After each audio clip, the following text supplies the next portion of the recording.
Chicos, buen día.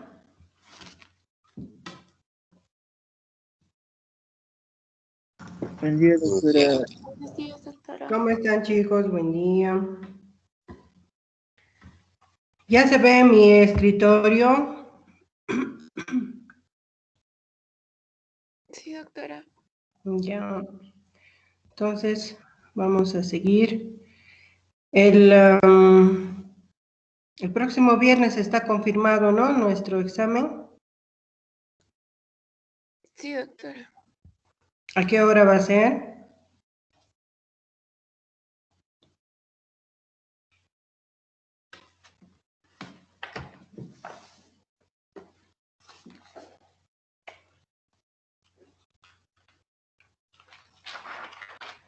¿Saben a qué hora es, chicos?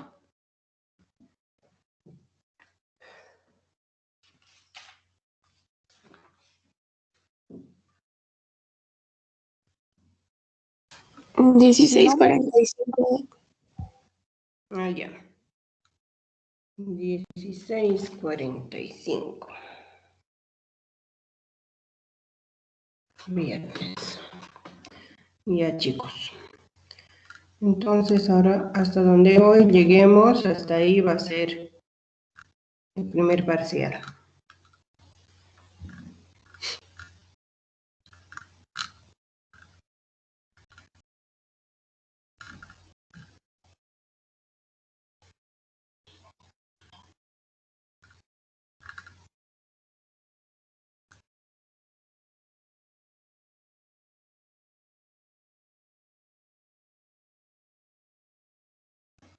Ya. Entonces, en la anterior clase habíamos quedado en la receta. Ahora nos toca el protocolo de autopsia. Bueno, el protocolo de autopsia es un documento que va a estar enteramente relacionado con lo que es el cadáver. Por lo tanto, la terminología que se va a emplear en a ustedes todavía les va a resultar desconocido debido a que todo el tema de tanatología recién lo vamos a ver. Por lo tanto, muy a grosso modo les voy a explicar en qué va a consistir. ¿Por qué? Porque cuando vamos a hacer tanatología, ahí vamos a hacer hincapié en todas las cosas en que se tiene que documentar en El protocolo de autopsia, por lo general, es un documento que en nuestro medio no existe como protocolo mismo, sino que cada uno de los médicos forenses o los médicos, cuando nos toca hacer en campo, por ejemplo, tenemos que hacerlo a nuestra manera y de lo que hayamos aprendido. En cambio, en países vecinos existe un protocolo, lo cual facilita para todos, ¿no? Porque para los que son del área médico-legal, como los que son médicos generales, que les toca hacer levantamientos de cadáver y les toca hacer una autopsia, te guía sobre las cosas que tienes que poner, tienes que llenar, qué laboratorio sacar, etc. Pero cuando no existe este protocolo, lamentablemente queda pues a criterio del médico que esté realizando la autopsia, ¿no? Acá en la ciudad, digamos, bueno, están los médicos forenses, pero el problema surge para nosotros cuando estamos en campo, que cuando son muy alejados, pues te toca hacer este protocolo. Bueno, entonces en hay que describir qué técnica vamos a usar para abrir el cadáver y en sí tenemos que describir el cadáver tanto de la parte externa como de la parte interna. Acá simplemente es mostrarles lo que sería un buen protocolo de autopsia. Y es más, inclusive ustedes pueden ver que es más encerrar o aumentar algún dato, lo cual nos ayuda muchísimo en avanzar. El protocolo de autopsia, por lo general, deberíamos de hacerlo entre dos. ¿Por qué? Porque uno es el que disecciona el cadáver y otro es el que anota. O si es que tú estás solo, hay que grabar. ¿Por qué? Porque se te va un montón de datos, ¿no? Entonces, peor cuando son en muertes violentas, donde realmente hay que documentar mucho. Por lo tanto, es ideal realizarlo entre dos.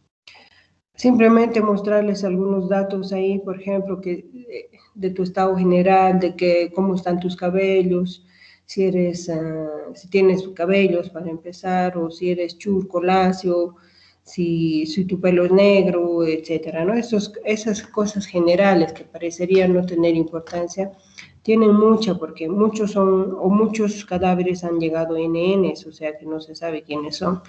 Y la descripción, pues, de este cadáver ayuda muchas veces de identificar.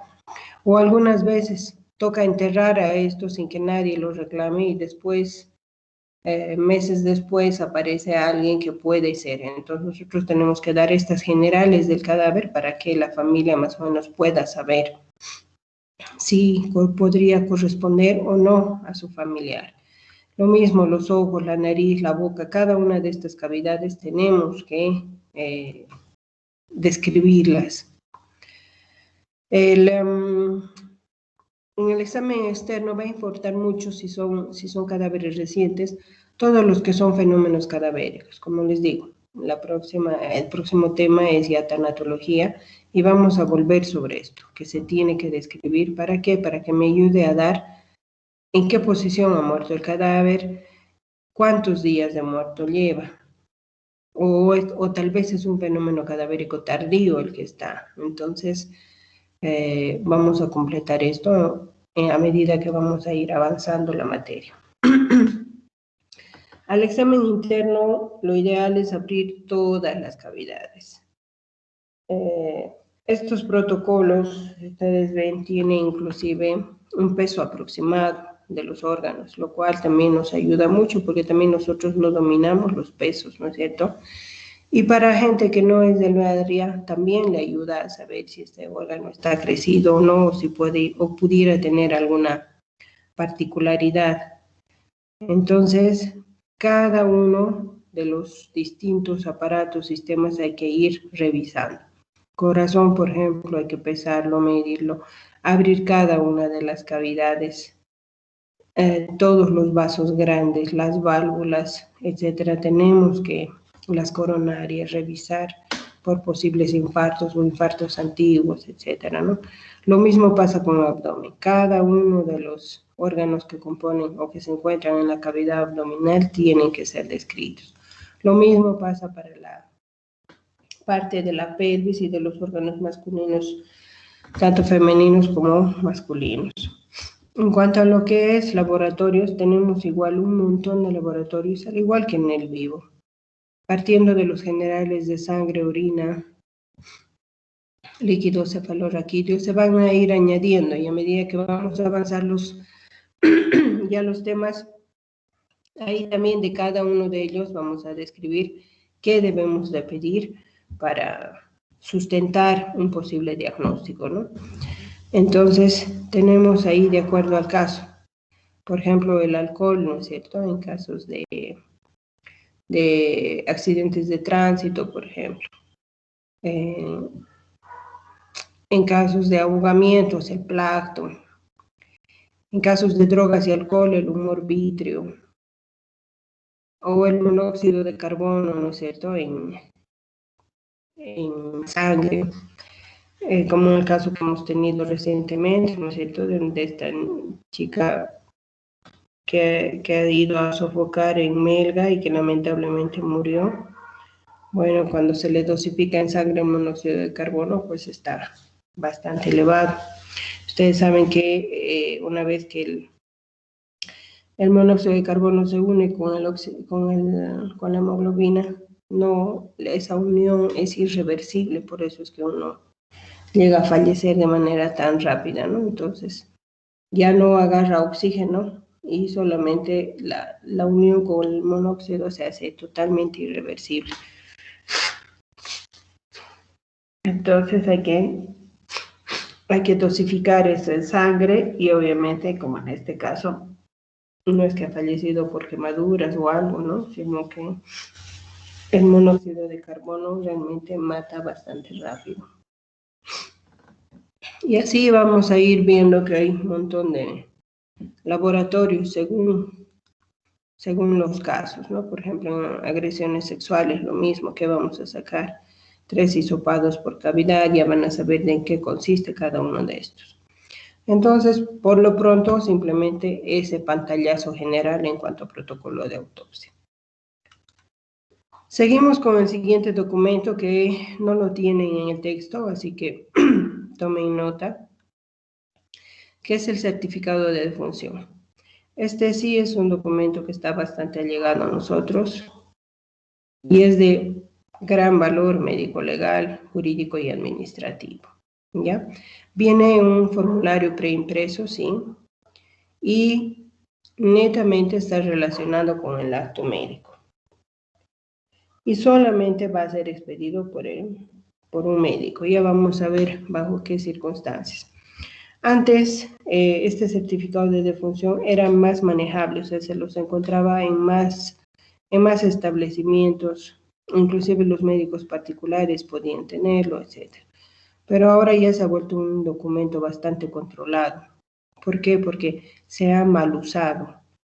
Entonces, ahora cada hospital o cada centro en el cual puede llegar a extender un certificado de defunción tiene un número, está foliado, y ese número tiene que informarse en qué persona y con qué diagnóstico es que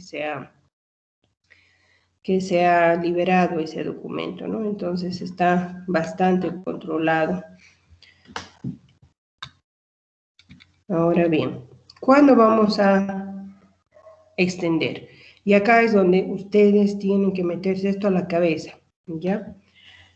No para su examen, como les he dicho. Esto es para la práctica diaria, porque en algún momento ustedes, dentro de las especialidades que les toque hacer, va a tocar, pues, que si tienen ustedes un paciente crítico o con alguna patología particular, llegue a fallecer y ustedes van a ser los que van a emitir este documento.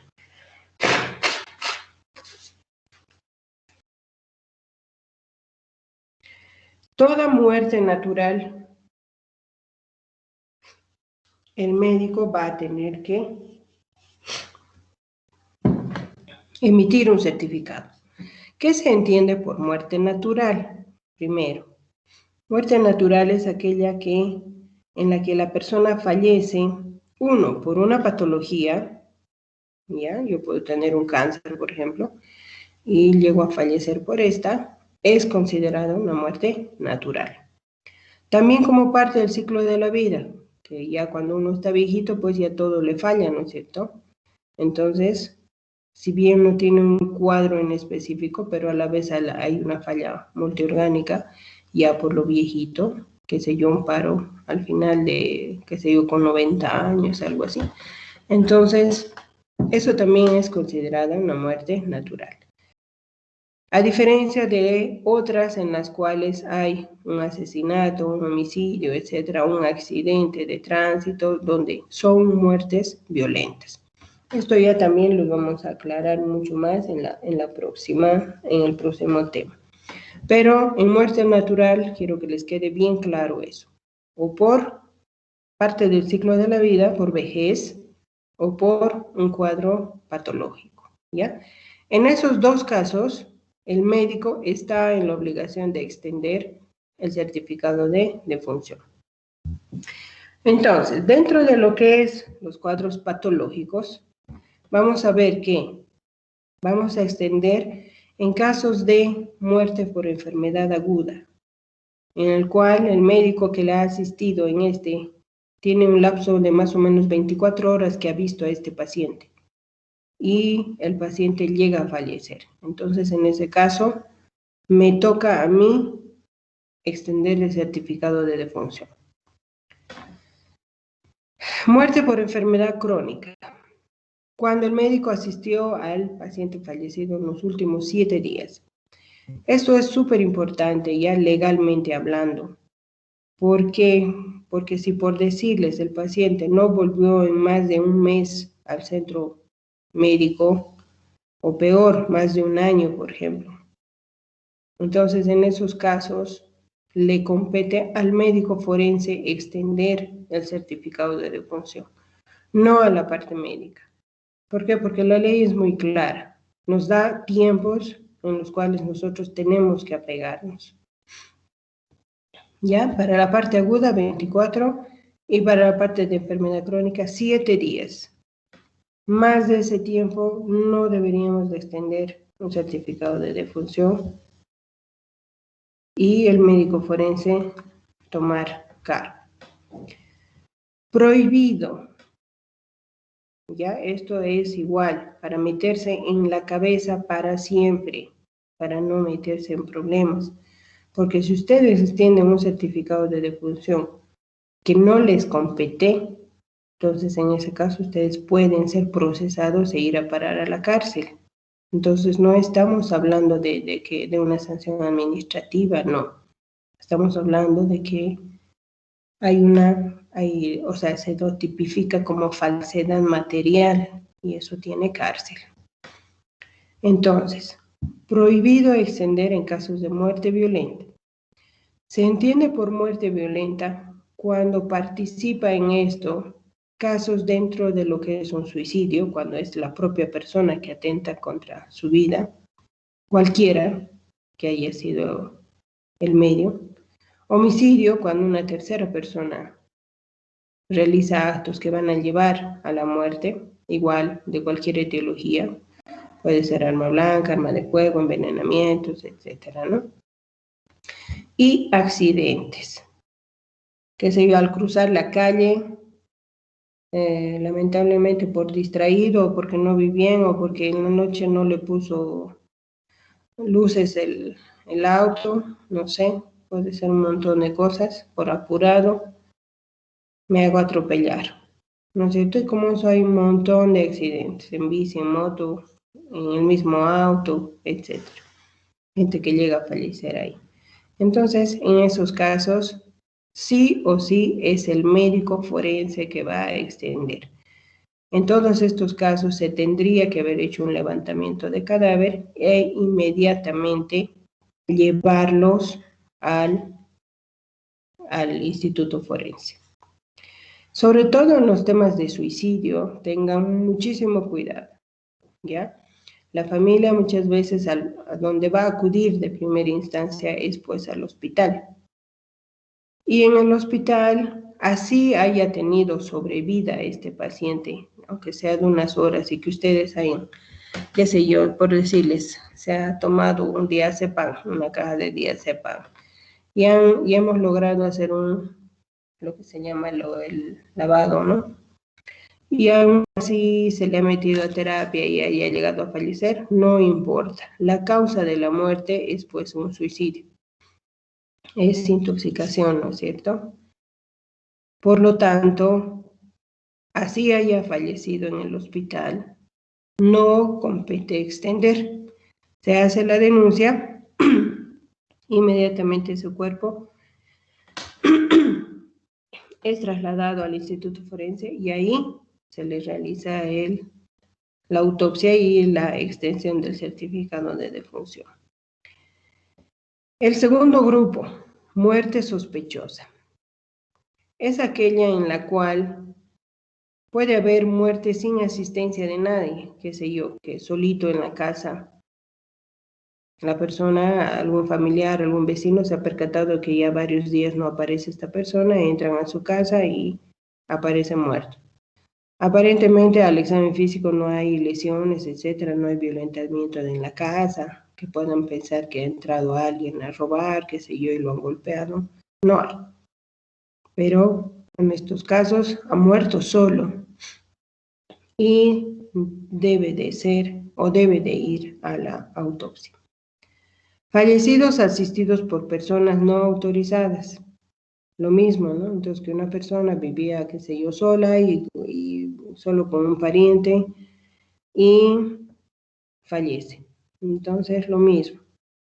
No podemos extender el certificado. Y obviamente lo que es la sospecha de muerte violenta. Que dentro de los antecedentes que la policía va a investigar, por ejemplo, que aparentemente han entrado a robar o aparentemente tiene golpes pequeños, qué sé yo, ¿no es cierto? Entonces que puedan llegar a hacernos pensar que pudo haber estado expuesto algún hecho violento. Entonces, la ley es muy clara. En todas estas situaciones no podemos extender y será el médico forense quien lo haga. En esto de muertes sospechosas que estamos viendo acá, puede darse también, o qué puede estar englobado dentro de esto de muertes sospechosas, las muertes súbitas.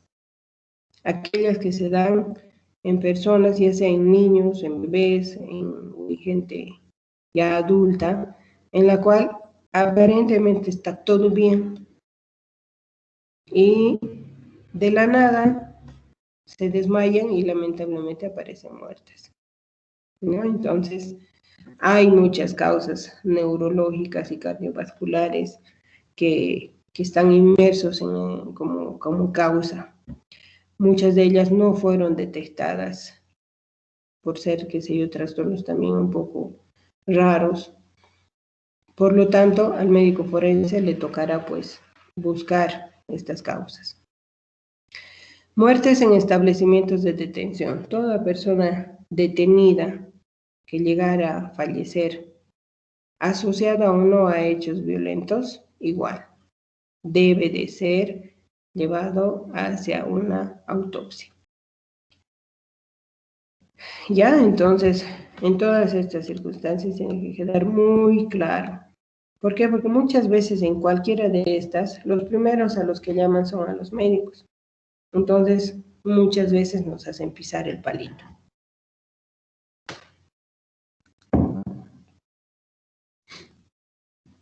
Ahora bien, acá tenemos lo que es el certificado de defunción, ¿ya? ¿Cómo se llama? Una copia. Ya viene en una preimpreso, en la cual nosotros tenemos que llenar. Como ustedes están viendo, se me siguen de arriba abajo, en qué clínica, el nombre del paciente, sus números de documentos, ¿no es cierto? En qué lugar ha fallecido. Inclusive ahí ustedes ven un detalle, ¿no? En departamento, en qué provincia, en qué municipio, en qué localidad, etc. La fecha de nacimiento, los estados generales del paciente, ¿no es cierto? Si son solteros, etc. Dónde vivía, porque no es lo mismo haber nacido en un lugar y dónde estás viviendo. Entonces, vamos a ver que tenemos que tener cierto conocimiento para poder llenar bien también este documento, porque ya les he dicho, viene con numeración y esa numeración no podemos equivocarnos. Entonces no es que lo arranco y puedo rehacerlo, ¿ya? Entonces eso conlleva a muchos trámites para anulación, etcétera. Entonces no puedo equivocarme. El responsable de la certificación de defunción deberá primero verificar los datos, ¿no? Del difunto. Tiene que tener algún documento oficial para nosotros llenar esto, no es solamente de nombre. En caso de cuando son nuestros asegurados, bueno, tenemos el carnet de seguro, ¿no? Y ahí los datos pertinentes. También tendremos que tener los datos de identificación en cuanto a lo que son las matrículas del profesional que está emitiendo, ¿ya? No puede el médico certificar la muerte de ningún familiar. Eso está totalmente prohibido.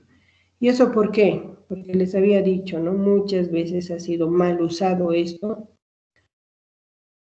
Por ejemplo, a mí me tocó ver un caso en el cual una niña se suicida por causas amorosas y bueno, el pariente era médico, ¿no? y para evitar que precisamente se le haga la autopsia, porque obviamente a nadie le gusta que a su pariente le sea sometido a una autopsia. Bueno, el doctor ha hecho figurar como una muerte súbita, tratando de dar una explicación médica, ¿no?, a su fallecimiento. Pero esto, una vez que sale una denuncia, una sospecha de que no es así, lo primero que hacen es aprenderte, ¿no? Porque tú eres el que ha certificado eso. Entonces, por eso es que también se ha visto de que no debemos nosotros de certificar a nuestros familiares. ¿Qué más? Una vez que nosotros tenemos el conocimiento de la etiología de la muerte, porque puede llegar nosotros brindarle los primeros auxilios y fallecer.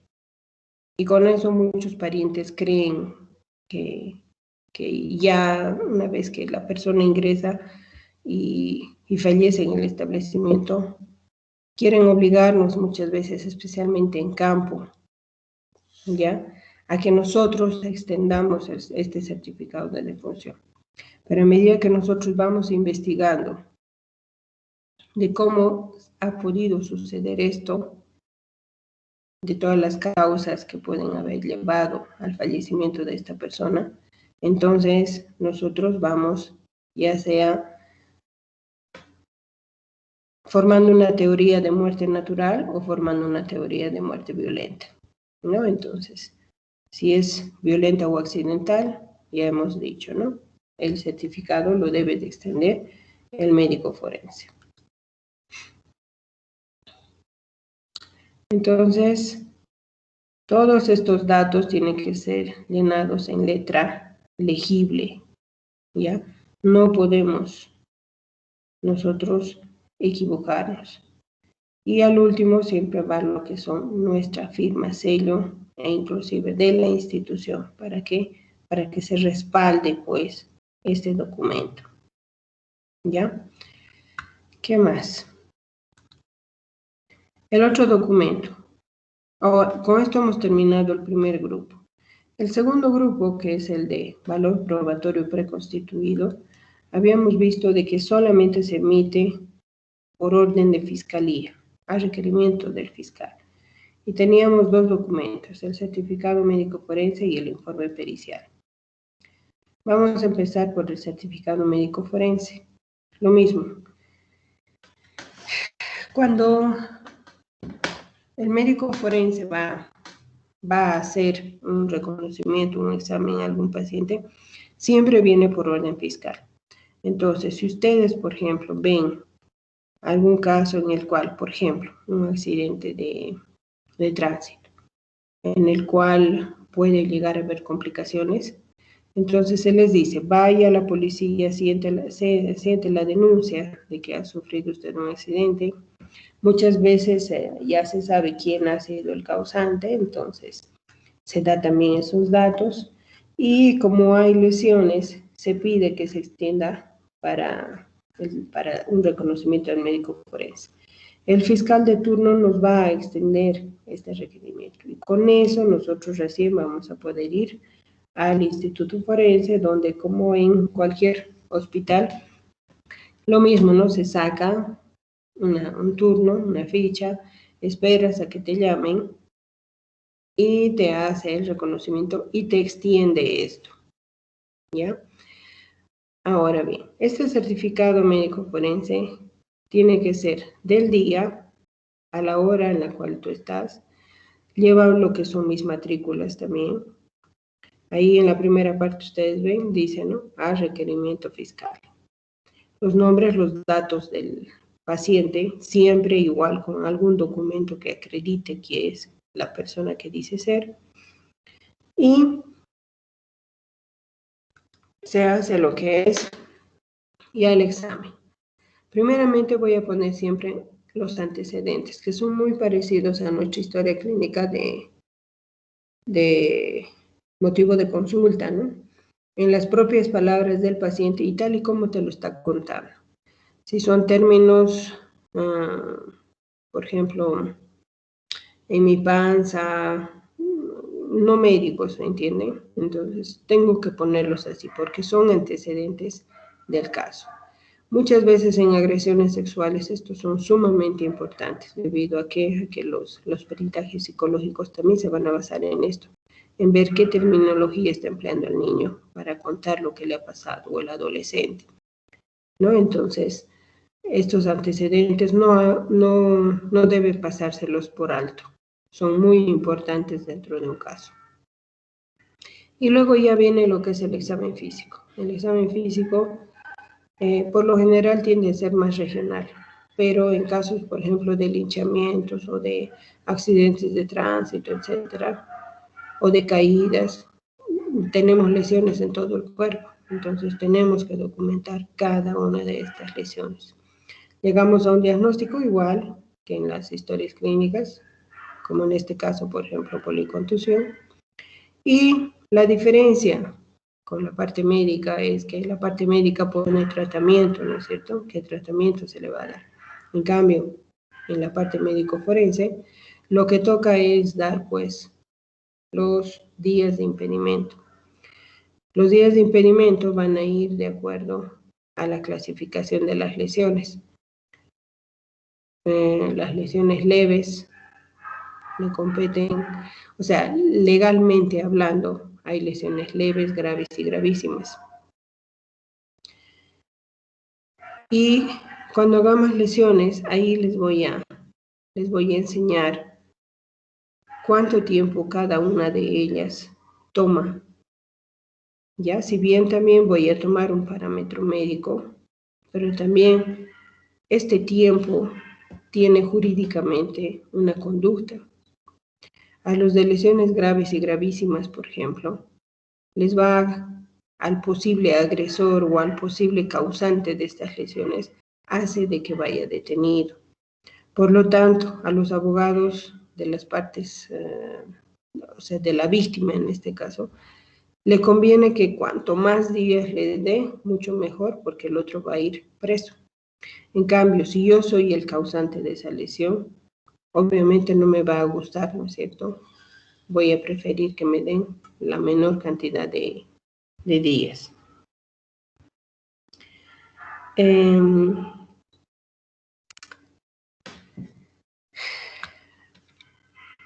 más? Entonces ahí también ustedes tienen un ejemplo de lo que se puede hacer. Puedo darlo a mano alzada o puedo darlo también en esta forma, ¿no? Digitalizada. Ahí en la parte de arriba, en la superior derecha, ustedes ven un número, ¿no es cierto? MP3. A medida que se van, muchos pacientes obtienen este certificado forense y lo guardan.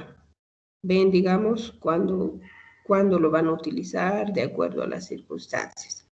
Muchos, por ejemplo, en casos de violencia intrafamiliar, etcétera, simplemente lo guardan. Es como tener una certificación de que ha pasado algo.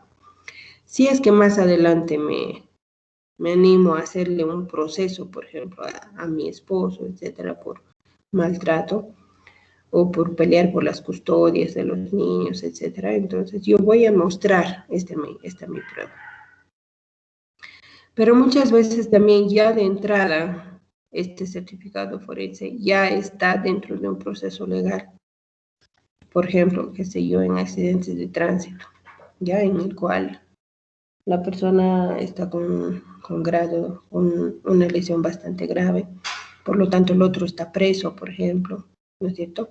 Entonces ya el abogado y el fiscal que están a cargo de estos casos ya lo toman como una prueba más dentro de este proceso. Por eso es que se le asigna un número. Y ese número se va a mantener hasta la etapa del juicio oral, si es que llega ahí, ¿ya?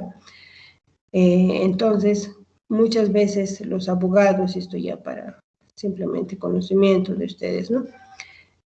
Cada que se refieran al certificado médico forense, para no estar diciendo certificado médico forense, entonces simplemente se refieren a ellos como MP3, ¿ya? Entonces consta en actas que cada que ellos nombren ese MP3 va a hacer referencia a este certificado médico forense. Siempre existen consideraciones médico-legales, o sea, el médico forense, si es que hay algo que pueda llegar a llamar la atención, a tener alguna explicación en particular, lo hace ahí. ¿Ya? Entonces, ahí expresa un poco su criterio, digamos, en cuanto al caso, y luego se tiene lo que son los días de incapacidad, que ya les había dicho, es de acuerdo al Código Penal, en lesiones leves, graves y gravísimas, que tiene cada uno sus tiempos, y eso lo vamos a ver en lesiones. Y el otro documento, el informe pericial. Este documento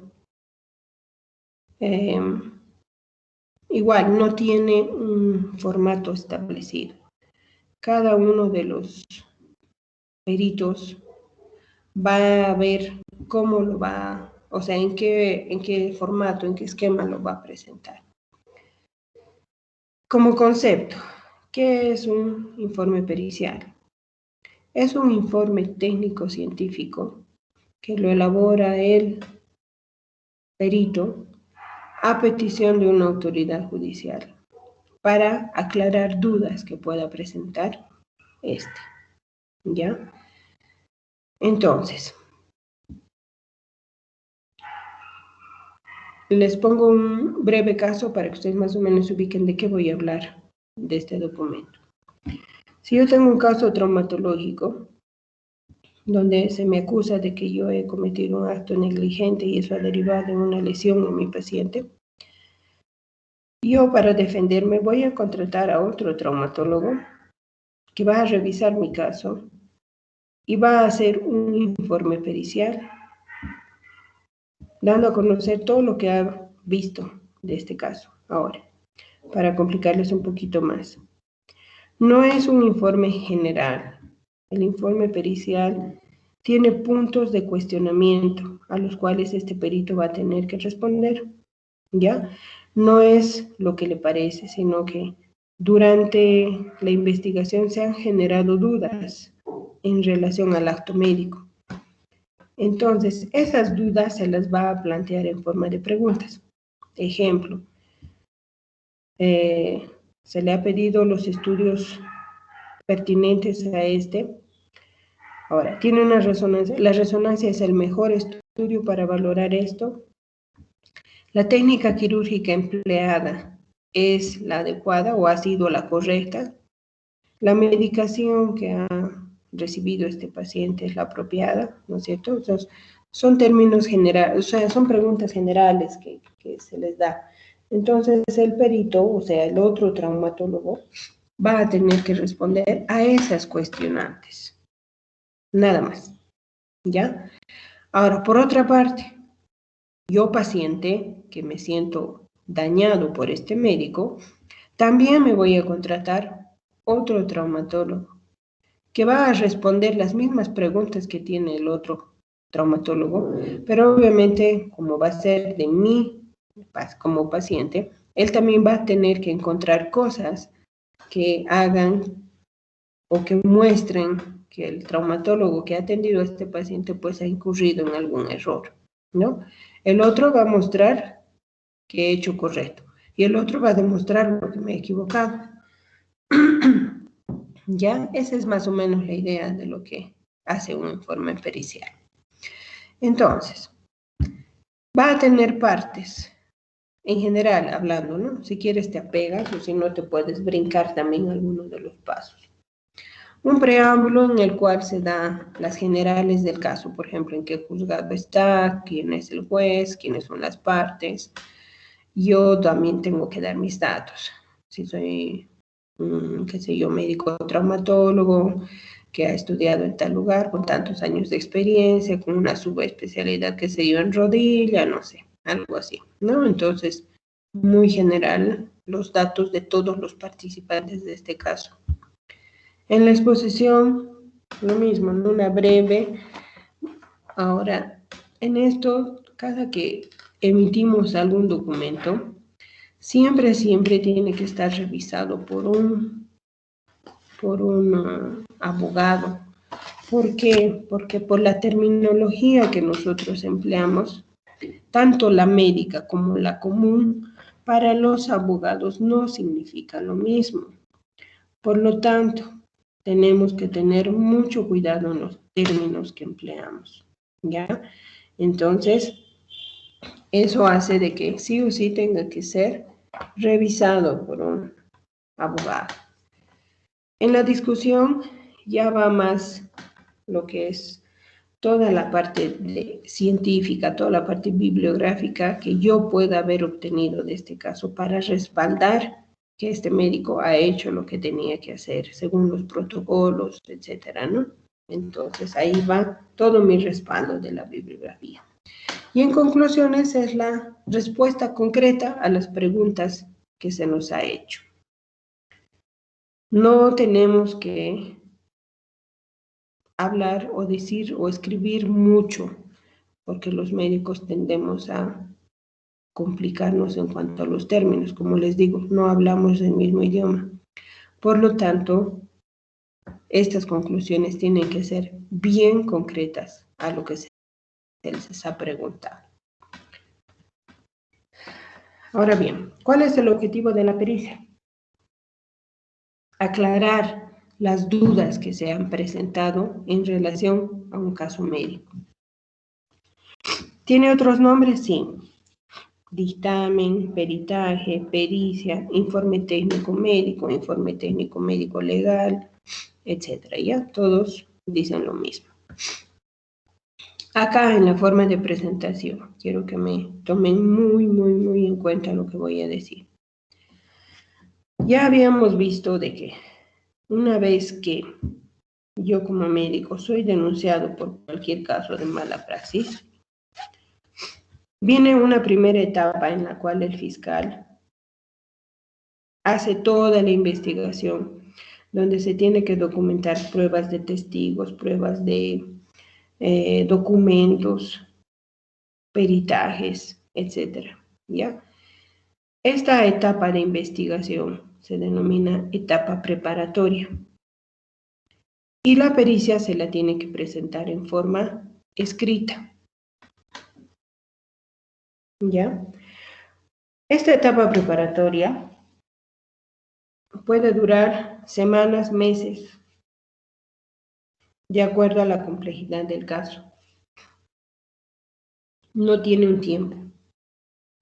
Pero una vez que el fiscal ha terminado de recabar todas las pruebas, el fiscal va a tomar una decisión en base a estas pruebas y dirá, ¿tiene más porcentaje este médico de haber cometido un acto negligente?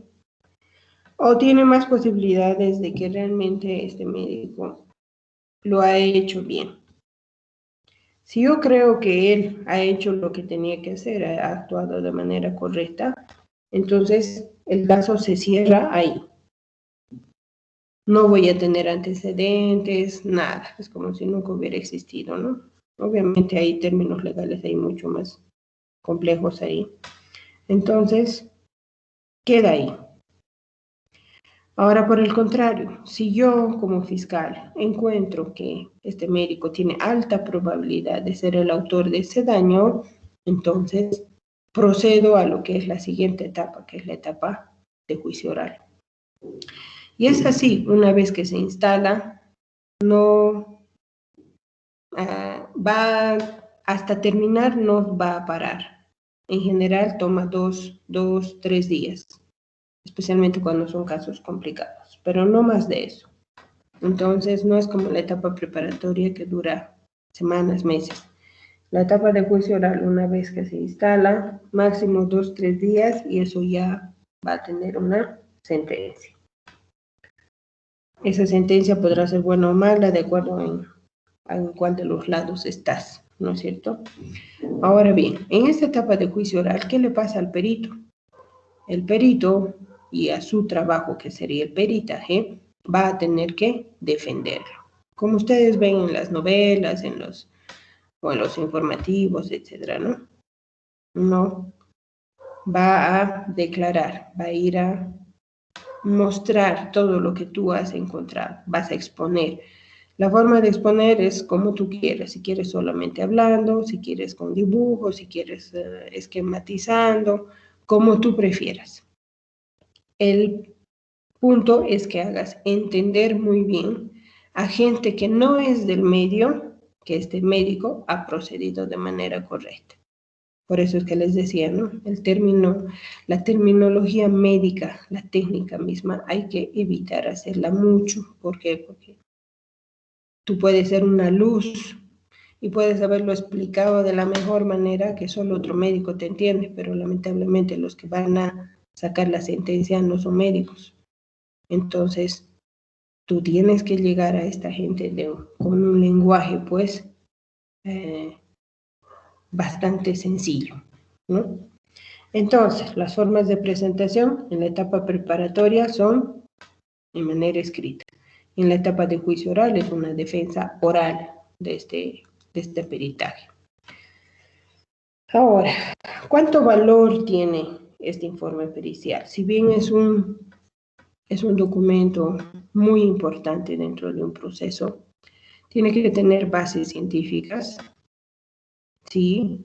Tiene que dar respuesta concreta a los puntos de pericia, tiene que ir acorde a la parte científica, pero lo más importante es que va a ser valorado por la sana crítica de los juzgadores, ¿no? A lo que yo voy a entender, si me pónganse a pensar de que yo soy el juez, lo que yo entienda, llegue a entender, a captar de lo que ustedes han expuesto como peritos, es lo que yo voy a decidir si esta persona ha hecho o no algo indebido en relación a un acto médico, ¿ya? Ahora bien, estamos hablando tanto de peritos. ¿Quién es un perito? Perito es una persona que tiene los conocimientos especiales en una determinada área, ciencia o arte, ¿ya? Ahora, bien, si yo soy traumatólogo, voy a ser pues perito en traumatología, no voy a ser pues perito en ginecología, ¿no es cierto? Entonces, por eso se dice que tiene que tener conocimientos especiales en esa área. Tipos de peritos. Existen 3. Los de oficio, quiere decir los que van con la fiscalía. Los de parte, los que van con la parte afectada. Y el consultor técnico, que tiene una particularidad muy importante. Ahora vamos a ver. Primero, el perito de oficio y el de parte van a ser los que elaboren el informe escrito y van a realizar lo que es la defensa oral. ¿Ya? Entonces, ellos van a presentar durante la etapa preparatoria todo en forma escrita, lo presentan, y durante la etapa de juicio oral van a ser llamados y van a exponer su trabajo y se les va a hacer cuestionamientos, etc. Eso para los peritos de oficio y de parte. ¿Qué pasa con el consultor técnico? El consultor técnico, si bien es un perito, pero es un perito especial que tiene funciones diferentes. 1, no elabora un informe escrito. 2, puede presenciar la pericia de los otros peritos. 3, asesora a la parte que le ha contratado. 4, puede interrogar a los otros peritos. Entonces, la figura va así. Cuando yo como perito de oficio o de parte me toca ir a exponer mi trabajo, voy a hacer desde que llego. No puedo mezclarme con el resto de las personas que están participando en el juicio. ¿Por qué? Se los aísla totalmente. El objetivo de este aislamiento es evitar que el perito se contamine de las opiniones de otros, ¿ya? Y emita un criterio basado en eso. Se quiere que él sea lo más imparcial posible, por lo tanto quieren que se contamine lo menos posible su opinión y la opinión que viertan sea exclusivamente de lo que ellos han investigado, sin saber más nada del caso.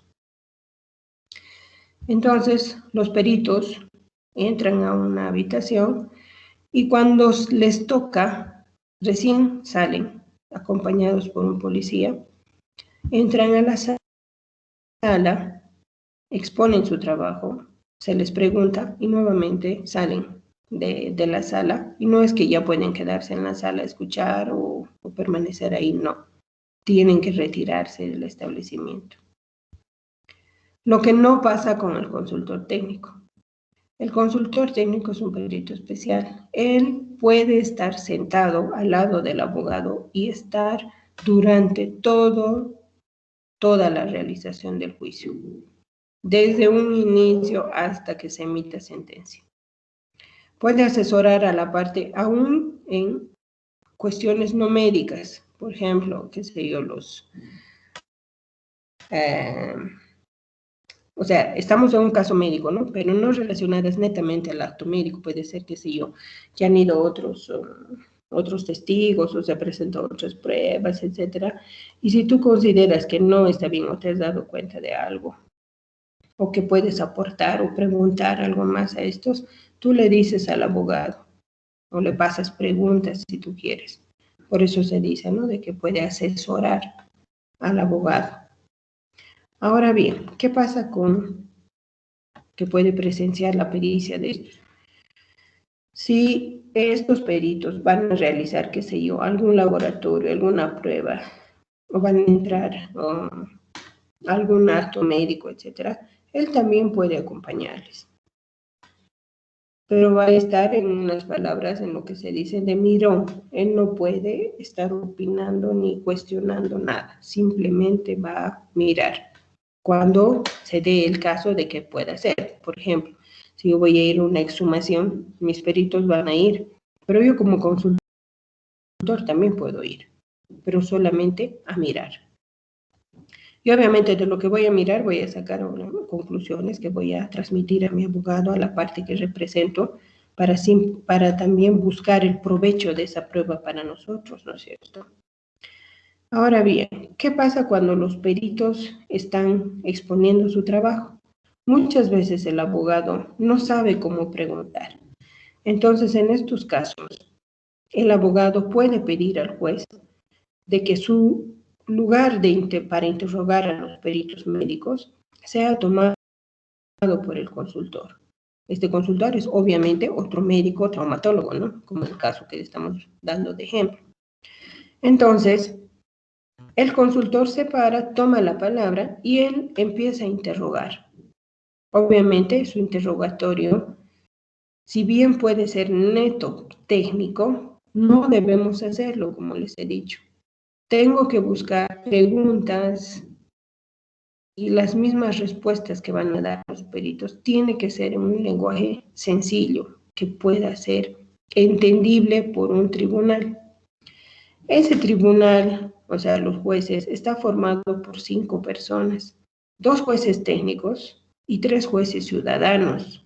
Imagínense, 3 jueces ciudadanos.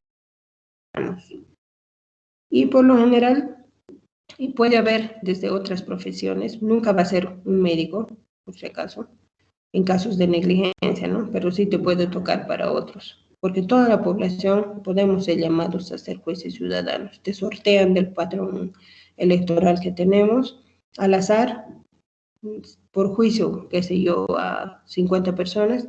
De esas 50 personas, muchas se van a excusar, muchas van a quedar y de esas los abogados escogen a 3. La ley te dice, si tú has aceptado ser un juez técnico, un juez ciudadano, mejor dicho, la ley te dice de que tu trabajo te tiene que dar permiso los 2 días, 3 días que pueda durar sin que te descuenten. ¿Ya? Entonces la ley también te obliga y te protege a la vez cuando uno es juez ciudadano. Ahora bien, muchas de esas pueden ser amas de casa, muchas pueden no tener escuela, etcétera, ¿no es cierto? Por lo tanto, quiero que se pongan a pensar bien en eso, ¿no? que si mi interrogatorio es toda una luz de científicos, etcétera, no va a ser mi objetivo. ¿Por qué? Porque no voy a llegar a estas personas que son las que van a decidir, estas 5 personas, de acuerdo a lo que van a entender, por eso se dice la sana crítica, van a emitir un dictamen que va a ser absolutorio o condenatorio. Entonces, mi interrogatorio, mi presentación, todo lo que tenga que ver con el peritaje, tiene que ser de lo más sencillo. Una vez que el consultor termina de interrogar al o los peritos, de acuerdo al caso, nuevamente retorna a su lugar y el abogado nuevamente toma el lugar que debe de ser nomás dentro del juicio, ¿ya? Por eso es que se les dice, ¿no?, que puede llegar a interrogar a los, o también puede elaborar él preguntas y el que le va, si el abogado se siente con la capacidad y maneja términos médicos, puede también el consultor pasarle preguntas y simplemente el abogado es el que interroga, ¿no? Todo depende de la estrategia que tenga cada una de las partes. Tiene que haber condiciones que debe de reunir un perito, cualquiera de los 3. Idoneidad quiere decir que tenga que conocer ampliamente su tema. Imparcial, tiene que dar una opinión lo más cerca a la verdad posible, más allá de que yo sea de parte o de oficio, ¿no? Es lo que se espera de un perito. Independencia, de que no me estén presionando nadie, ni me estén ofreciendo favores para yo sacar un determinado informe. Tengo que tratar de ser lo más correcto posible, más allá de a cuál parte represento, ¿ya? Por eso se dice la honestidad. Ahora, ¿cuál de los peritos se acerca más a esto? Obviamente el perito de oficio, ¿no es cierto? Donde va con la fiscalía, él no tiene nada que perder. En cambio, los peritos de parte siempre van un poco presionados. ¿A qué? A mostrar o a defender, pues, la posición de la parte a la cual representan, ¿no es cierto? Entonces, para el perito de oficio es más fácil cumplir esto.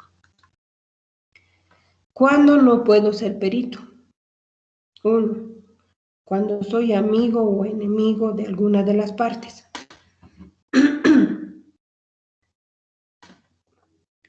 Entonces, si yo soy, por decirles, su cuate, su mugre, como decimos, ¿no?, entre nosotros, no puedo ser perito, así yo sea traumatólogo también. Entonces, no puedo ser perito. Si soy lo mismo, su enemigo, que sé yo, hemos tenido algún problema, alguna rencilla, etcétera, tampoco.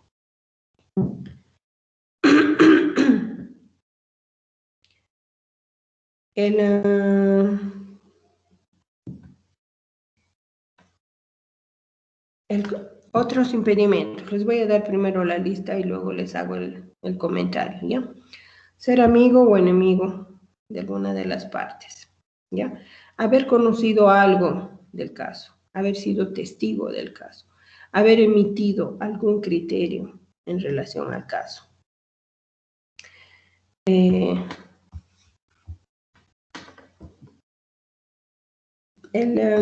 ¿Cómo les explico? Por ejemplo, si estoy hablando en un caso de negligencia médica, yo era el cirujano, todos los que están en mi entorno, por ejemplo, si era otro traumatólogo, él no puede ser mi perito. Si yo he hablado con jefatura médica o con el jefe de servicio o el director del hospital, etcétera, ambos han conocido el caso, ambos son parte del equipo o de la institución, ambos tal vez en la cabeza de estos 2 servicios han emitido algún criterio, ¿no? Entonces, ninguno puede ser mi perito. Y entonces, en ese caso, también viene acá una recomendación, ¿no? El hecho de que, por ejemplo, en esta época, las redes sociales El hecho de yo sacarme fotos en fiestas o en amigos, etc. Y esas cosas pueden llevar a traernos problemas. ¿Por qué? Porque muchas veces estamos pues tomándonos una fiesta, etc. Estoy tomando algo, puede ser desde refresco hasta un trago. No necesariamente implica algo eso. Pero el hecho de estarme yo tomando, por ejemplo, algo o compartiendo, o el mostrarse en unas fotos, para la parte contraria le puede servir fácilmente para anularme y decir, él es su amigo, él es su recuate y por ende no puede ser su perito y me pueden quitar del proceso, ¿ya? Por eso es que tenemos que tener nomás cuidado con quién nos sacamos fotos, con quién compartimos, etc. Y puede ser de que ni siquiera lo haya conocido, ¿no? Porque en las fiestas, por ejemplo, muchas veces abre foto al grupo y listo. ¿Y quiénes más estarán ahí? A veces uno ni se percata. Pero esas cosas pueden ser utilizadas. ¿Qué más? Excusa y recusación. ¿Qué es excusarse? Es cuando el propio perito pone impedimentos para ser perito. ¿Ya? Entonces yo puedo, si me designan a mí, yo puedo decir no porque realmente él es muy mi amigo, no puedo ser su perito, ¿no? O soy familiar, entonces yo me pongo los impedimentos. En cambio, recusación es cuando la parte contraria pone estos impedimentos. Entonces uno a veces piensa, no se van a dar cuenta de que somos muy amigos, etcétera, y vamos nomás a hacer el peritaje. Pero no es así, la parte contraria tiene que estar atenta a quiénes van a ser los peritos. ¿Y esto por qué? También para que ustedes sepan, ¿no? Si bien no es algo que a nosotros como médicos o como peritos nos compete, es más para la parte de los abogados que llevan esto.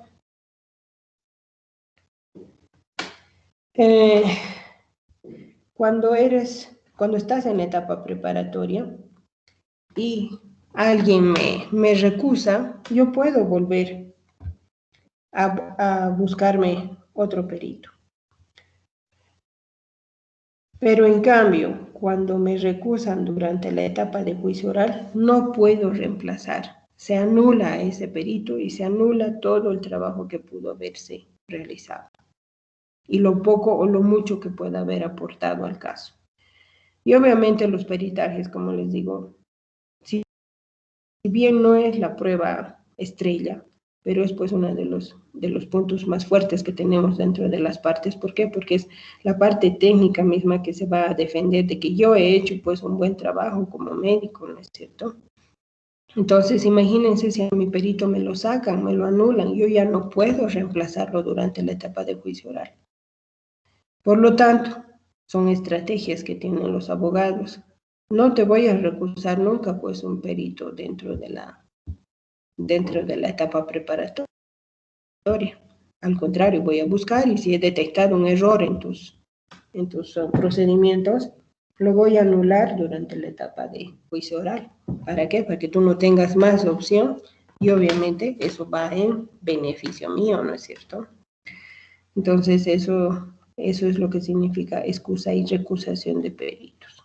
Ahora bien, los peritos, cualquiera de los tres, van a ser citados y como cualquier otro testigo se les toma un juramento y ese juramento tiene que constar en el expediente judicial que ellos tienen.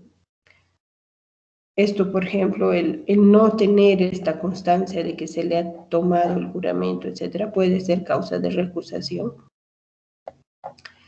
Una vez que te designan como perito, Esto te van a dar también los cuestionamientos a los cuales tú te tienes que apegar, ¿ya?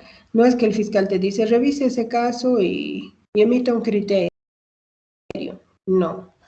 El fiscal más las partes se va a elaborar unas preguntas que van a ser los puntos de pericia y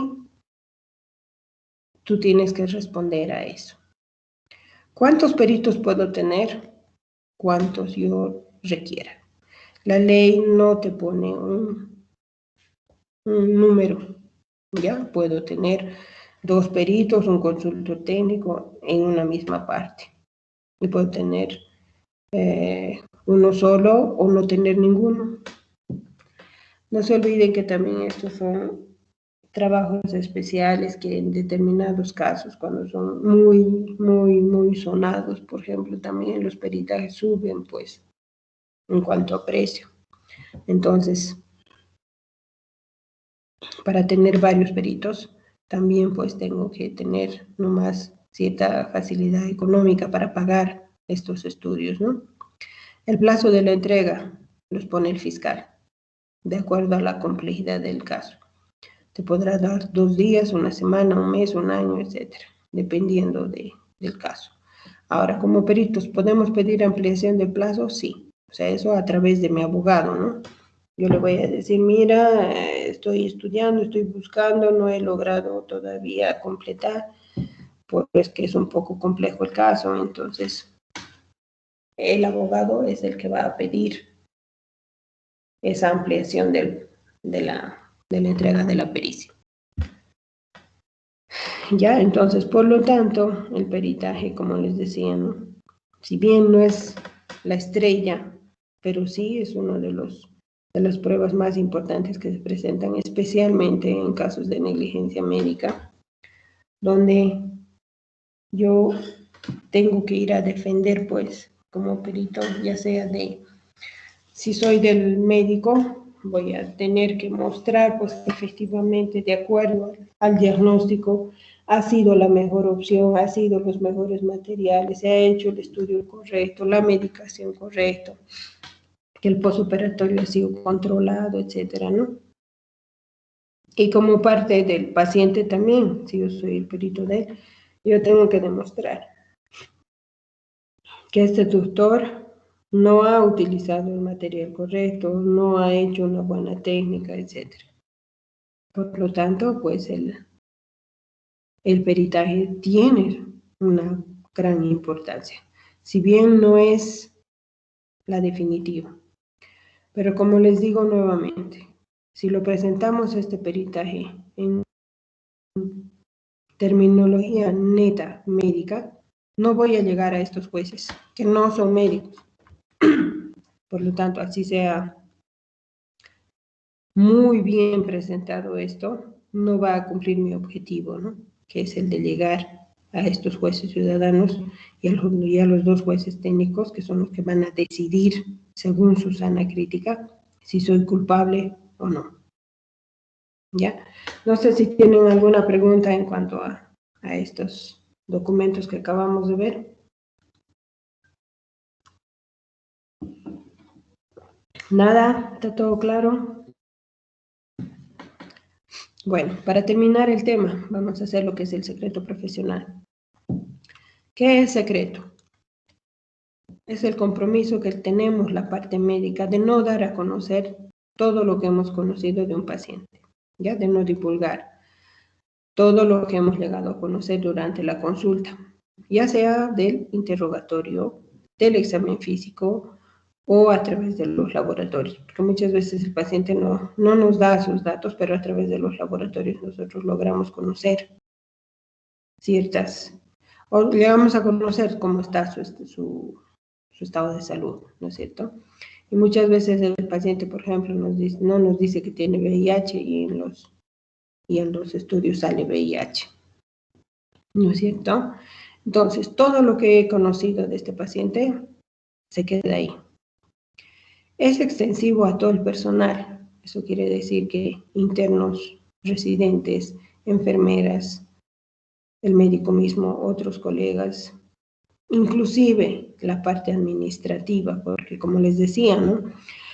Por ejemplo, en VIH, su etapa de la historia clínica es pues diferente o tiene alguna particularidad que hace notar que ese paciente es un VIH. Entonces, desde que saco esa historia clínica, yo ya sé que es un VIH, pero a mí este secreto médico, también como parte de este equipo, pese a que estoy en la parte administrativa, igual soy parte de este secreto profesional. Entonces, por ende, tengo que tener mucho cuidado cuando emito algún criterio, algún comentario, algo en relación a ese expediente clínico. Para eso también todo lo que está dentro del secreto profesional está enmarcado dentro de lo que es el artículo 70 y 71 del Código de Ética que todos los profesionales médicos debemos de tener. En relación al secreto profesional vamos a tener dos grupos, ¿ya? Uno en la cual el médico va a ver que de acuerdo a las circunstancias pueda revelar o no el secreto profesional, ¿ya? Y otro grupo en el cual está obligado a revelar este secreto. Entonces, en este primer grupo, en que de acuerdo a las circunstancias se verá, tenemos cuando es por orden judicial. Cuando nos pide emitir un informe de determinada fecha de determinado paciente y bajo determinadas circunstancias, así el paciente quiera o no quiera, tenemos que hacerlo. ¿Ya? Emitiremos un informe de lo que hemos llegado a conocer de este paciente en las circunstancias en las que nos manda la ley. Generalmente estos son bien concretos, ¿no? Emite un informe de tal fecha, en qué condiciones llegó el paciente, qué refirió, qué tuvo al examen físico, qué se le pidió, cuál fue el diagnóstico, cuál fue la conducta, cuál la recomendación, etc. Entonces, en ese caso, nosotros también tenemos que responder de manera concreta a las preguntas que se nos hacen. ¿Cuándo es por autorización del paciente? Lo más común, ¿no es cierto? Ahí emitimos los informes pertinentes.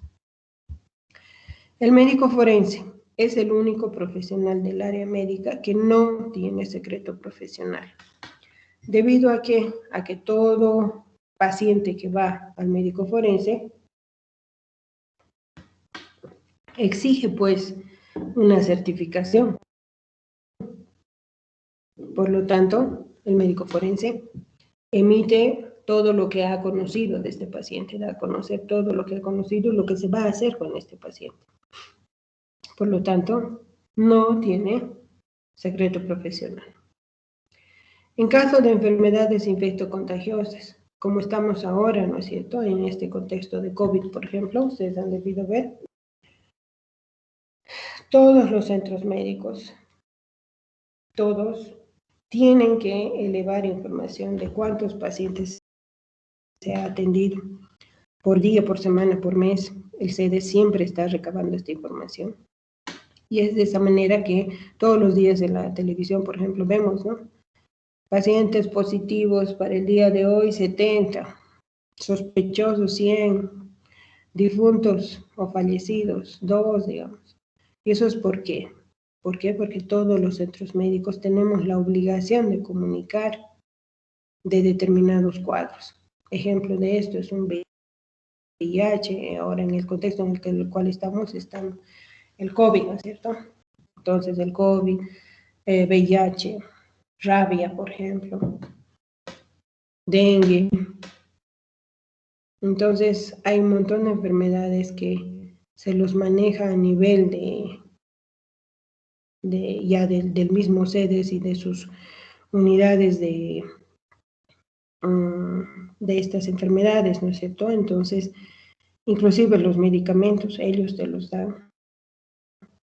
Por ejemplo, en el de rabia, tú informas que tienes un paciente bajo estas circunstancias, mordido así, que voy a requerir la vacuna, por ejemplo. Tú no la tienes y el CEDES no te da. El paciente es el que tiene que ir y el programa de rabia es el que se va a hacer cargo de este paciente. Lo mismo pasa con el VIH. Los laboratorios, los seguimientos, etcétera, lo hace el hospital, pero la medicación te la da el programa de VIH. Entonces, no te puedes quedar con la información de estos pacientes, especialmente, por ejemplo, un VIH, se tiene que hacer todo un seguimiento alrededor de este paciente buscando posibles contactos, ¿no es cierto? Entonces, lo mismo ha pasado con el COVID ahora, ¿no es cierto? Entonces, todos los programas se hacen cargo de estos, por eso es que en casos de enfermedades contagiosas tengo que hacer o tengo que dar a conocer a los programas y al CEDES mismo. En caso de menores, ya les había comentado en la anterior clase, ¿qué pasa si, por ejemplo, viene una niña de 16 años, por ejemplo, que viene embarazada y te dice no le diga a mi papá? En este caso, no puede ser, ¿no es cierto? Prima el derecho del tutor. Al ser una menor de edad, entonces yo tengo la obligación de comentar o de decirle al papá o al tutor que esté a cargo de este menor lo que tiene este menor. Así el paciente no quiere. Lo que no pasa si fuera mayor de edad, ¿no? Si fuera mayor de edad, en ese caso, no importa que sea su papá o quien sea, no puedo decirle. Le compete al paciente dar a conocer lo que ella tiene, ¿ya? Entonces, bajo estas circunstancias, nosotros podemos ver de extender o de indicar el secreto profesional. Lo que no pasa con este grupo. En este grupo es obligatorio todo lo que tenga que ver con delitos contra la integridad sexual. Por ejemplo, cuando ustedes estén en pediatría, el área genital tiene que ser revisada. No puede pasársenos por alto la revisión de los genitales externos, ¿no es cierto? Tanto en varones como en mujeres. Esto para controlar que en los varoncitos, por ejemplo, que descienda a las bolsas escrotales, los testículos, ¿no es cierto? Que no haya fimosis, etc. Ahora bien, dentro de esa revisión propia que se hace a los niños para ver precisamente estos aspectos, también voy a ver pues que la región del ano, por ejemplo, si empieza a tener dilataciones o empieza a tener desgarros, lesiones, etcétera, no me puedo quedar con esto. Nosotros tenemos que mandarlos hacia el médico forense a través de lo que es la denuncia. Todos los hospitales tienen trabajo social y jefatura médica. Entonces, como médicos, ustedes tienen la obligación de comunicar a trabajo social y a jefatura médica de que están frente a este caso. Por lo general, lo que se hace es denuncia a la defensoría, y ellos a través de la Defensoría de la Niñez canalizan hacia el médico forense. Una vez que vuelve con el certificado forense, bueno, legalmente ellos ya se harán cargo. A nosotros nos tocará la parte médica pura, pero el trabajo social también tiene que estar inmiscuido en cómo va este paciente, ¿ya? Entonces, todo lo que ustedes lleguen a conocer sobre que pueda atentar contra la integridad sexual, entonces en esos casos son de denuncia obligatoria. En caso de lesiones gravísimas o en caso de muerte. Lesiones gravísimas, simplemente lo voy a dejar ahí, pero no es desde el ámbito médico, sino es desde el ámbito jurídico. En caso de muerte, ya les había dicho, ¿no? Si un paciente llega a fallecer o llega aún con sobrevida y fallece en nuestro centro, nosotros tenemos que sentar la denuncia. Cuando estén involucrados menores de edad como víctimas. Por ejemplo, ustedes van a escuchar esto, del síndrome del niño sacudido, ¿no es cierto? siempre tengan la buena práctica, especialmente en pediatría o bueno, no solo en pediatría, en general. Tenemos que tener la buena práctica de revisar siempre, cuando recibimos una historia clínica, de hojear las hojas que están pues atrás, no simplemente centrarnos en la de hoy día. Cuando el médico es cuadrado en esto y es un mal médico, porque solamente se sienta ahí, ¿qué pasó? Tengo esto, y listo, no ojea absolutamente nada. No sé si es por flojera, por falta de tiempo, a veces por negligencia también, porque muchas veces, especialmente en el área de pediatría, el hecho de que un niño venga a consultar constantemente por disque caídas, tiene pues que llamarnos la atención. O es un niño sumamente inquieto, que se le va de las manos a los padres, o es que está pasando algo ahí, ¿no es cierto? Hemos tenido varios casos donde han sido los pediatras los que han detectado esto, ¿no? De que el niño estaba constantemente siendo golpeado. Y cada que venían, para precisamente, a veces evitar esto de que los médicos estén hurgando mucho su historia clínica, venían por emergencia. Y la clásica, ¿qué le pasó? Se ha caído. Y cuando hagamos lesiones, ahí ustedes van a ver que cada lesión tiene un posible mecanismo, ¿no es cierto? Que nosotros vemos y dicen, no, esto no es de caída. Por ejemplo, si ustedes ven tipo latigazos en la espalda, ustedes van a decir, ¿se ha caído? No, no es cierto. Bueno, los papás te dicen sí, pero tú no les vas a creer, obviamente.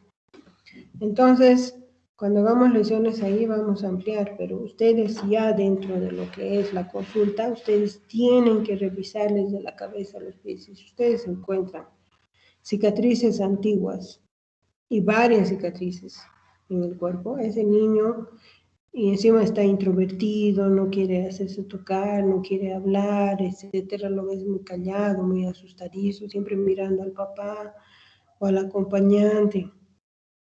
Entonces, en estos casos, nosotros tenemos que buscar algún medio de quedarnos solos con los niños. En esta época de COVID, por ejemplo, es mucho más fácil.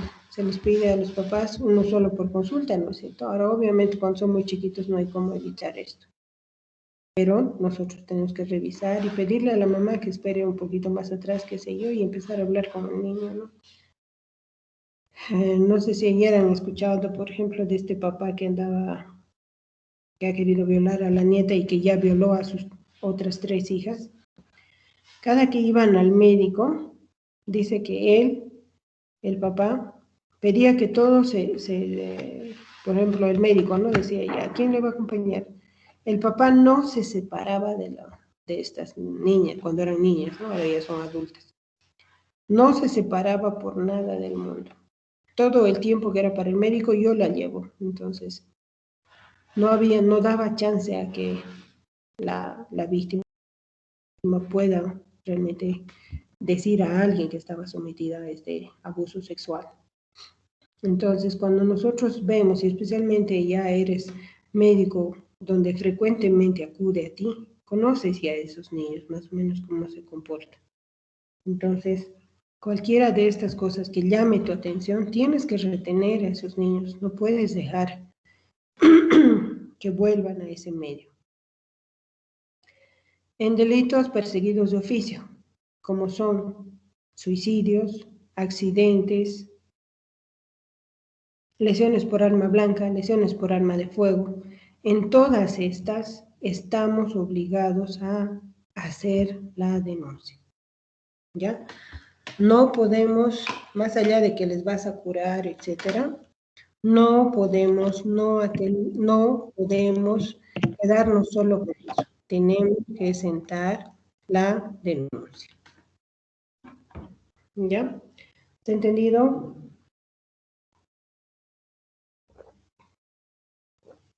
¿Está bien, chicos? ¿Están entendiendo? Sí, doctora. Ya. Ahora continuamos con el otro tema. que es el tema de tanatología. Este es el único tema que va a tener que ver con todos los aspectos de la muerte, ¿ya? ¿Qué es muerte? Es el cese definitivo e irreversible de los signos vitales. Siempre ha habido problemas para diagnosticar la muerte.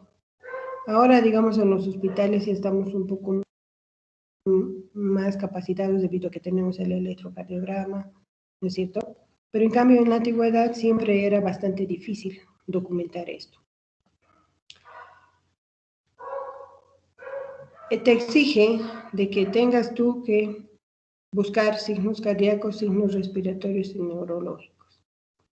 En signos cardíacos vamos a tener que hay ausencia de presión arterial, ausencia de pulso y silencio a la auscultación, y el electrocardiograma va a ser negativo. Durante los signos o durante la búsqueda de los signos respiratorios lo mismo. Vamos a ver que tenemos silencio a la auscultación, va a haber ausencia de movimientos de la parilla costal, y si nosotros le acercamos un espejo, por ejemplo, a la nariz, eso es el signo de Winslow. Entonces, en ese caso no se va a empañar, porque ustedes saben bien, ¿no? De que si uno apenas está cerca de un espejo, se empaña. Entonces, en este caso, no existe. Dentro de lo que son los signos neurológicos que tenemos que buscar es dolor y los reflejos. Entonces, en estos casos, por ejemplo, no va a haber respuesta a estímulos dolorosos. Y cuando nosotros vamos a buscar los reflejos, pues tampoco. Dentro de lo que es el diagnóstico de la muerte, existe un periodo que le antecede y que es la agonía.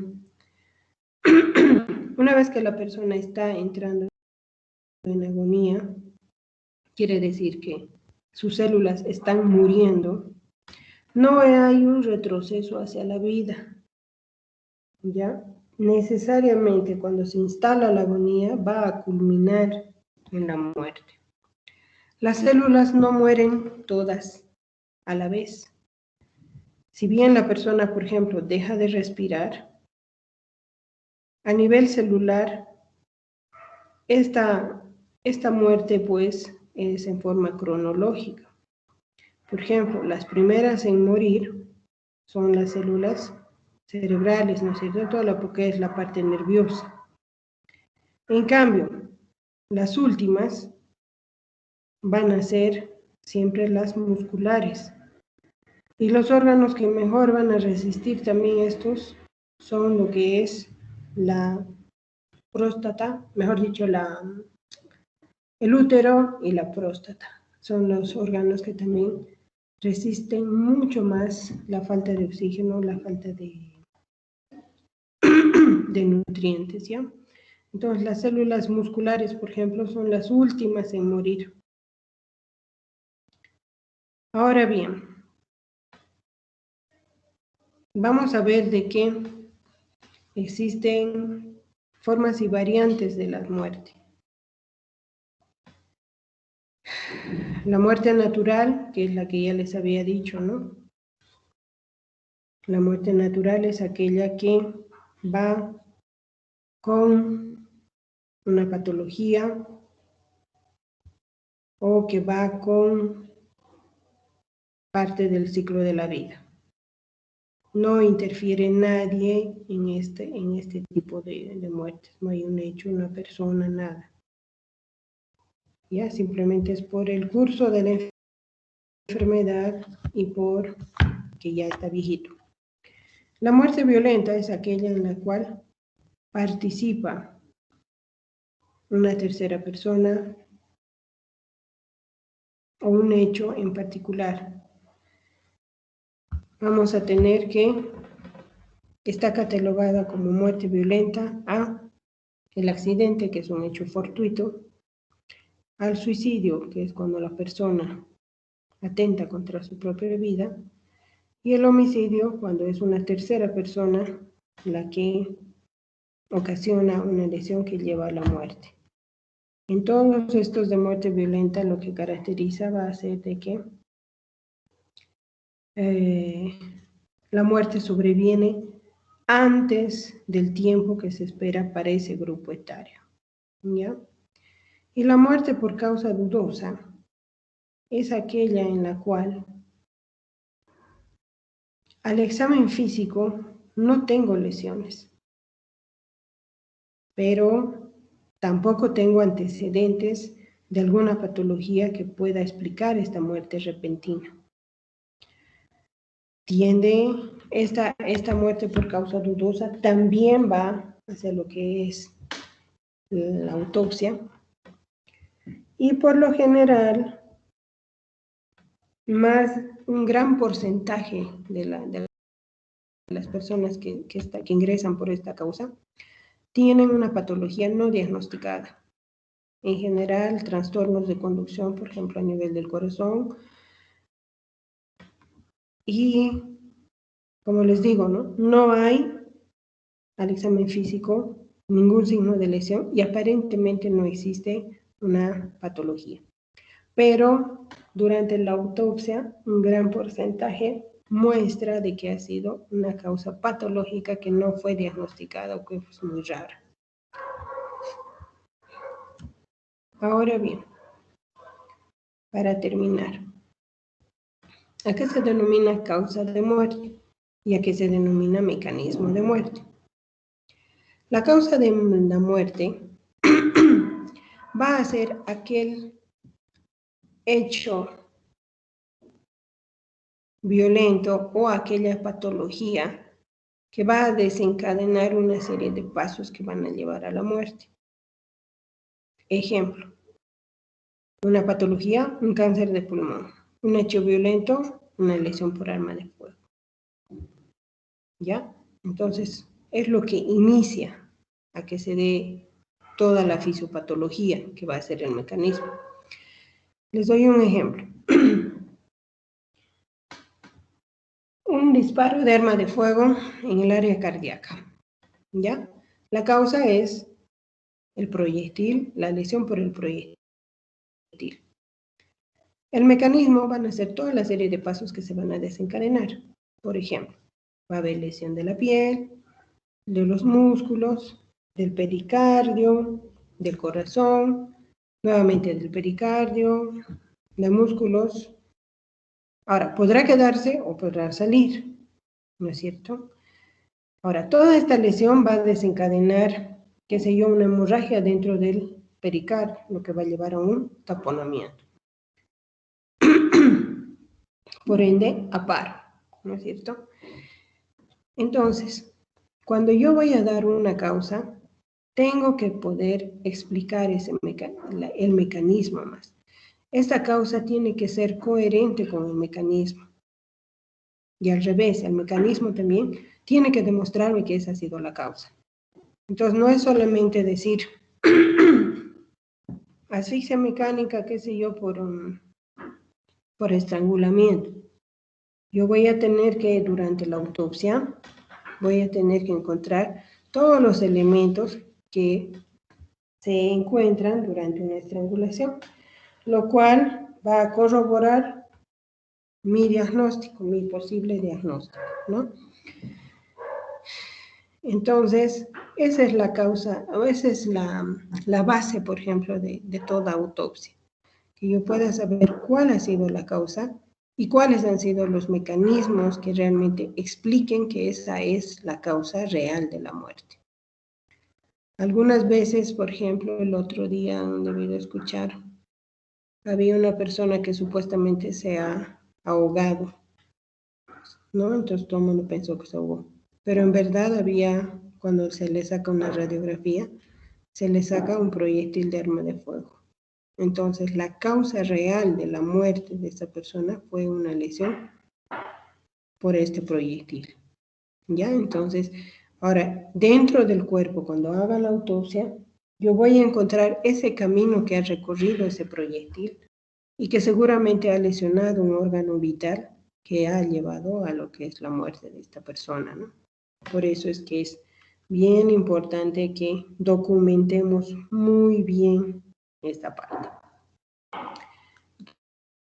Entonces vamos a quedar ahí y la próxima clase vamos a empezar con lo que son los fenómenos cadavéricos. Entonces hasta ahí, chicos, la próxima clase, el examen.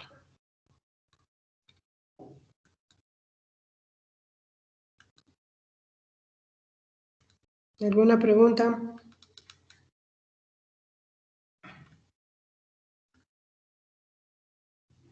Doctora, entonces esta primera parte de tanatología también va a entrar. Todo hasta donde acabo de hablar. Está bien, doctora, gracias. Listo. Y ahora la lista. Aguilar, Álvarez, Andrade, Andrade, presente, doctora. Andrade, Angulo, Arias, presente, doctora. Presente. Arias, presente, doctora. ya, Álvarez, Arrazola, doctora. Arrazola, Bustamante, Chávez, Doctor Angulo. Presente, Chávez, doctora. ya, Angulo también ya está. Cordero, ya, Corrales, Presente, Cosío, Presente, doctora. Devesa, Espinosa, Hernández, Fernández, presente, doctora. ya. Espinosa está.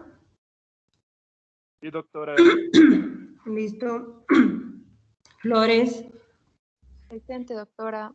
García, González, Laguna, Lara, Presente, doctora. León, Presente, doctora. León. ya, Machicado, Presente, doctora. Mamani, Mercado, Presente, doctora. Miranda, Presente, doctora. Osorio, Prado, Presente, doctora. Buenos días. buen día, Rojas, Presente, doctora. Santa Cruz, Presente, doctora. Silva, Presente, doctora. Soria, Tarqui, Icona, Presente, doctora Ticona. ya, Torrico, Vargas, Eric, Presente, doctora. Buen día. buen día, Vargas Rodrigo. Vargas, Rodrigo, Sí. ya, Eric no, Rodrigo sí, Velarde, Vidal, Presente. ya, Vidal, Vidal, presente. Zapata, Ugarte,